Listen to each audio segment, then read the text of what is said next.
Chapter 23, The Greatness of the Udi, is what we are going to be reading about today from the Sai Satcharita. So we'll invoke Baba's presence by chanting his mantra, and we'll start the reading. Okay? So sitting erect and comfortable with eyes closed and connecting with Baba in your own loving way, feeling his presence as you visualize him in the heart center, just as he is sitting here in this temple at the MCB Scotland. We will bow down to him and pray to him to be with us now and forever, blessing us and bestowing his grace on us. Om Shri Sai Nathaya Namaha. Om Shri Sai Nathaya Namaha. Om Shri Sai Nathaya Namaha. Om.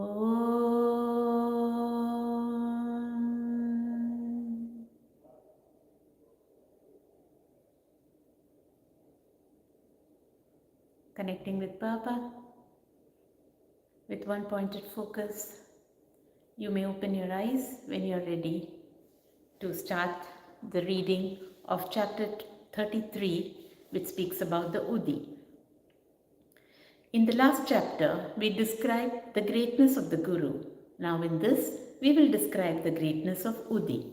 However, both are interlinked. The greatness of Udi is due to the spiritual grandeur of Baba. Let us bow before the great saints, now before the great saints. Their merciful glances will destroy mountains of sins and do away with all the blemishes of our character. Their talks give us good teachings and confers on us invaluable happiness. Their minds do not know any difference, such as this is ours and that is yours. Such differentiation never arises in their minds. Their debts or obligations will never be repaid by us in this birth as well as in many future births.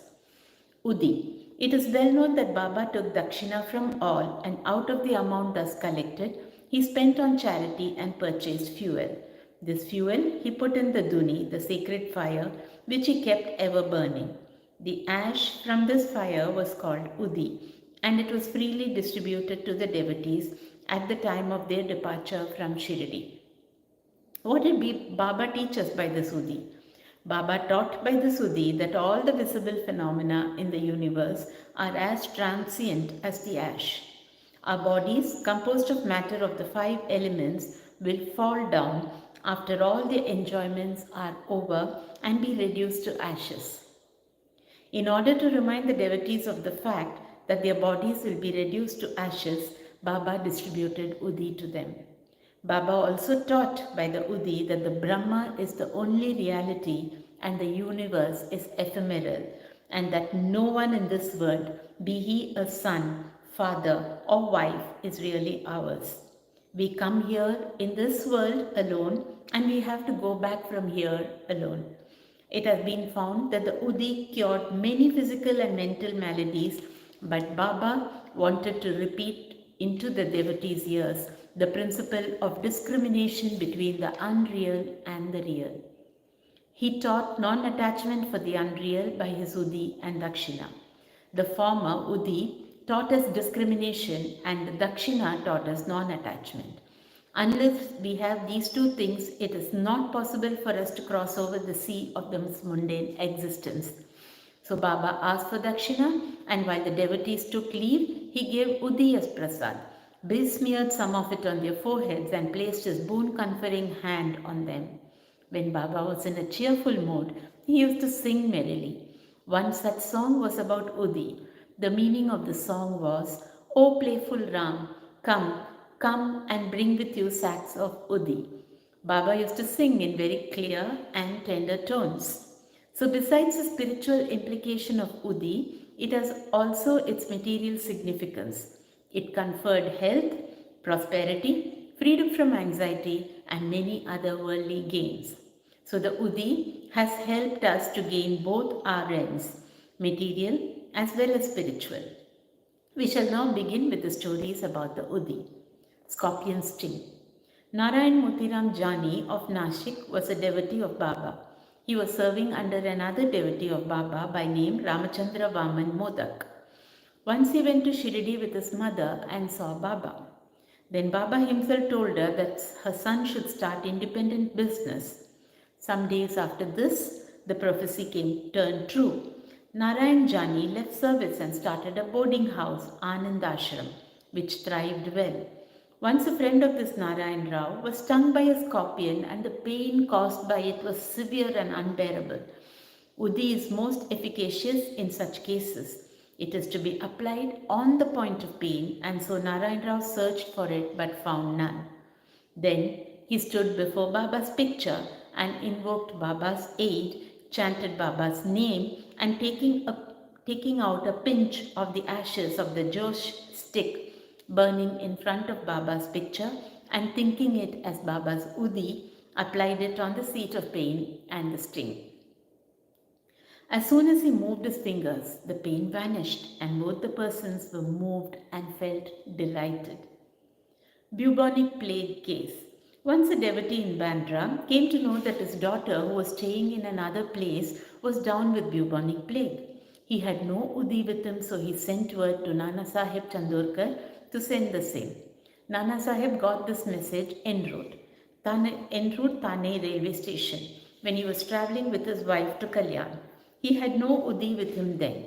He therefore took some dust from the road, meditated upon Sai Baba, invoked his aid, and applied it to his wife's forehead.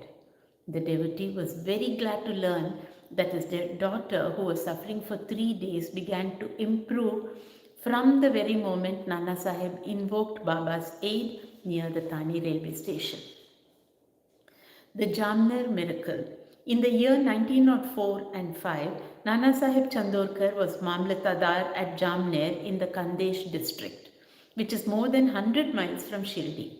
His daughter Mainatai was pregnant and was due to deliver. Her case was very serious and she was suffering from labor pains for the last 2 or 3 days. Nana Sahib tried all remedies but in vain. He then remembered Baba and invoked his aid. There in Shirdi, one Ramgir Bua, whom Baba called Bapugir Bua, was leaving for his native place in Kandesh. Baba called him and told him to stop at Jamner on his way home and give the udi and arati to Nana Sahib. Ramgir Bua said that he had only 2 rupees with him and this amount was barely sufficient for the railway fare up to Jalgaon, and it was not possible for him to go from Jalgaon to Jamner, a distance of about 30 miles. Baba assured him that he need not care as everything would be provided for. Then Baba asked Shama to write a well-known arati composed by Madhav Adkar. Arati and translation is given at the end of this work, and gave a copy of it with udi to Ramgir Bua to be delivered to Nana Sahib. Then, relying on Baba's words, Ramgir Bua left Shirdi and reached Jalgaon at about 2:45 a.m. He had only 2 annas left with him and he was in a plight. To his great relief, he heard somebody calling out, "Who is Bapugir Bua of Shirdi?" He went to him and told him that he was Bapugir Bua. Then the person, professing to be sent by Nana Sahib, took him to an excellent tonga with a good pair of horses. They both drove in it. The tonga ran fast and early in the morning they came to a brooklet. The man took the horses for watering them and he asked Ramgir Bua to partake of some eatables. On seeing the beard, moustache and the livery of that person, Ramgir Bua suspected him to be a Muslim and was unwilling to take any refreshments from him. But he satisfied Ramgir Bua by saying that he was a Hindu, a Kshatriya of Garhwal, and that Nana Sahib had sent these refreshments and there should be no difficulty in its acceptance. Then both of them took the refreshments and started again. They reached Jamner at dawn. Ramgir Bua alighted to attend a call of nature and returned within a few minutes, but found that there was no Tonga and no driver. He was dumbfounded. Then he went to the neighboring Kachheri and, on making enquiries, learned that the Mamlatadar was at home. He went to Nana Sahib's house and gave to Nana Sahib Baba's Udi and Arati. At this time, Mainatai's case was in the most serious condition and all were in deep anxiety about her. Nana Sahib called out his wife and asked her to give the Udi mixed with water to their daughter to drink. He thought that Baba's help was most opportune. In a few minutes came the news that the delivery was safe and that the crisis had passed away. When Ramgir Bua thanked Nana Sahib for the pune, tonga and the refreshments etc., the latter was greatly surprised as he had sent none to the station and was not aware of any person coming from Shirdi. Mr. B.V. Dev of Thana, retired Mamlatadar, made enquiries about this matter with Bapurao Chandorkar's son of Nana Sahib and Ramgir Bua of Shirdi, and after satisfying himself wrote an elaborate article in the Shirdi Sai Leela magazine. The following is quoted from Ramgir Bua's statement. One day, Baba called me to join him and gave me a packet of Udi and a copy of Baba's Aarti. I had to go to Kandesh at that time. Baba directed me to go to Jamner and told me to deliver the Aarti and Udi to Nana Sahib Chandorkar at Jamner. I said to Baba that all I had was ₹2 and asked him how that could take me by train from Kopargaon to Jalgaon and next from Jalgaon to Jamner. Baba said, God will give. That was a Friday and I started at once. I reached Manmad at 7:30 p.m. and Jalgaon at 2:45 a.m. At that time, plague regulations were in force and I had much trouble. I was to discover what I should do to get to Jamner. At about 3 a.m., a peon in boots, turban and equipped with other details of good dress came to me and took me to a tonga and drove me on. On the way to Bagur, I took refreshments. We reached Jamner early in the morning, and by the time I attended a call of nature, the tonga and its driver had disappeared. Narayan Rao. Bhakta Narayan Rao, father's name and surname are not given, had the good fortune to see Baba twice during the latter's lifetime. 3 years after the passing away of Baba in 1918, he wanted to come to Shirdi but could not. Within a year of Baba's Mahasamadhi, he fell sick and suffered much. All possible remedies gave him no relief, so he meditated on Baba day and night. One night, he had a vision. Baba came through a cellar, comforted him, saying, "Don't be anxious. You will be improving from tomorrow, and within a week you will be on your legs." Narayan Rao got perfectly well within the time indicated in the vision. Now, the point for consideration is this. Was Baba living because he had the body, or was he dead because he left it? No, Baba is ever alive, for he transcends both life and death. He who loved him wholeheartedly gets response from him at any time and at any place. He is always by our side and will take any form, appear before the devout Bhakta and satisfy him. Appa Sahib Kulkarni. In 1917, Appa Sahib Kulkarni was transferred to Thana and began to worship Baba's picture presented to him by Bala Sahib Bate.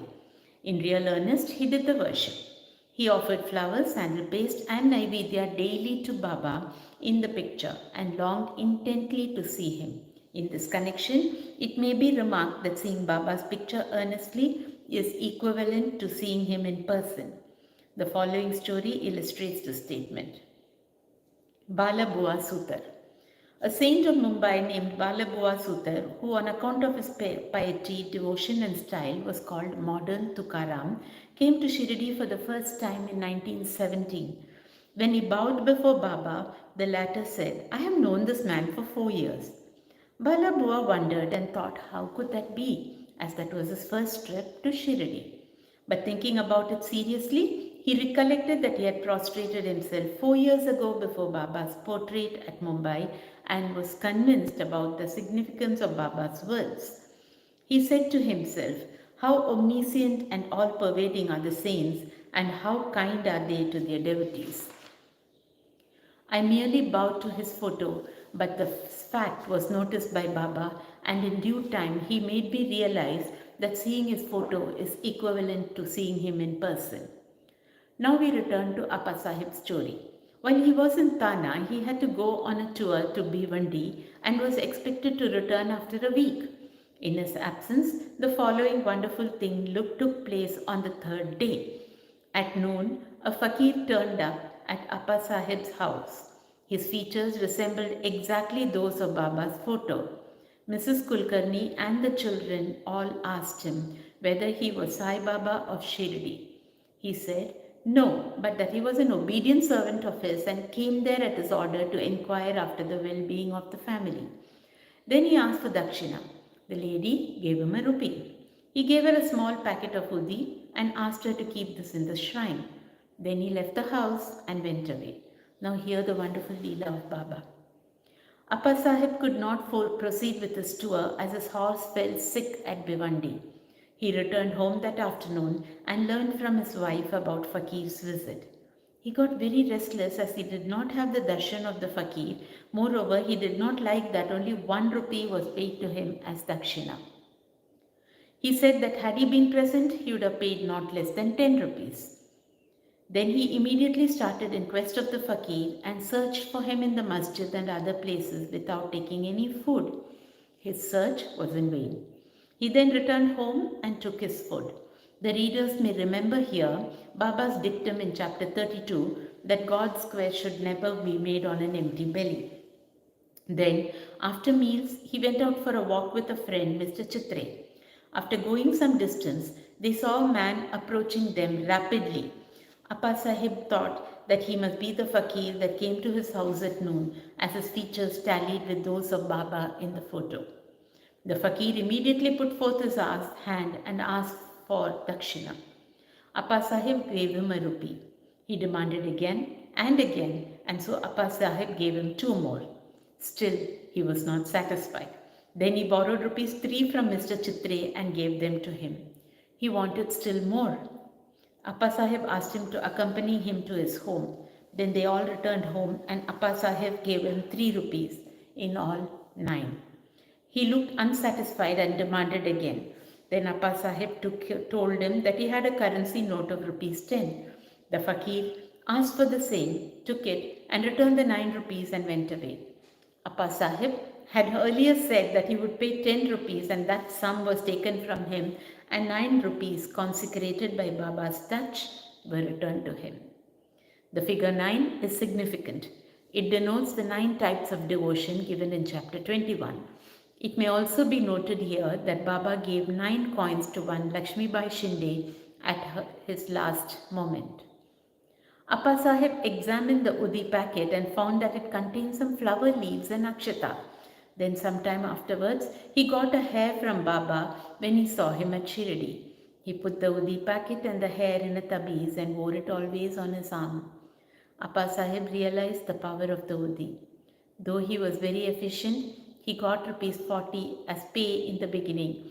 But after he secured Baba's photo and his udi, he got many times more and also got much power and influence.